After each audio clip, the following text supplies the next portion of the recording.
ஒரு சீடன் மற்றவர்களை செய்த சிறிய தவறுகளைப் பற்றி உள்ளதும் இல்லாததுமாய் செய்திகளை மற்றவர்களிடம் சொல்லும் பழக்கம் உடையவானாய் இருந்தான்.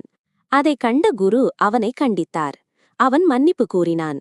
ஆனாலும் அவனுடைய செய்கையின் தீமை அவன் மனதில் ஆழமாய் பதியவில்லை என்பதை அறிந்த குரு அவனிடம் ஒரு சிறு பஞ்சு மூட்டையை தந்து நகரத்தின் மையத்திலுள்ள மைதானம் ஒன்றில் நின்று அதை சிறிது சிறிதாக பித்து காற்றில் ஊதி பறக்கவிட்டு வரும்படி சொன்னார். சீடன் வெகு சுலபமாக அதை செய்துவிட்டு வந்தான்.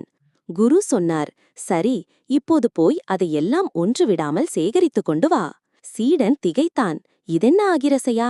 குருவே, அந்த பஞ்சு காற்றில் இந்நேரம் எங்கெங்கு பறந்து போயிருக்கிறதோ அதை எப்படி மறுபடி சேகரித்து வர முடியும்? 1 மணி நேரத்திற்கு முன் பறக்கவிட்ட பஞ்சுகளை உன்னால் சேகரித்து திரும்ப கொண்டு வர முடியவில்லை. மற்றவர்களைப் பற்றி என்னென்னவோ சொல்லி வதந்திகளை பறக்கவிட்டு வந்திருக்கிறாய்.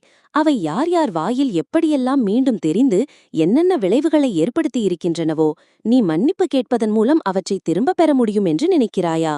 அப்போதுதான் அந்த சீடனுக்கு தன் செயலின் தீமை முழுவதுமாக புரிந்தது. கண்ணீர் மல்க வெட்கித் தலைகுனிந்த சீடன் அன்றிலிருந்த அந்த பழக்கத்தை அடியோடு விட்டான். ஆம் நண்பர்களே, இனி யாராவது அடுத்தவர் பற்றி உங்களிடம் நல்லது அல்லாதவற்றை சொல்ல வந்தால் பெரிய ஆர்வம் காண்பிக்காதீர்கள்.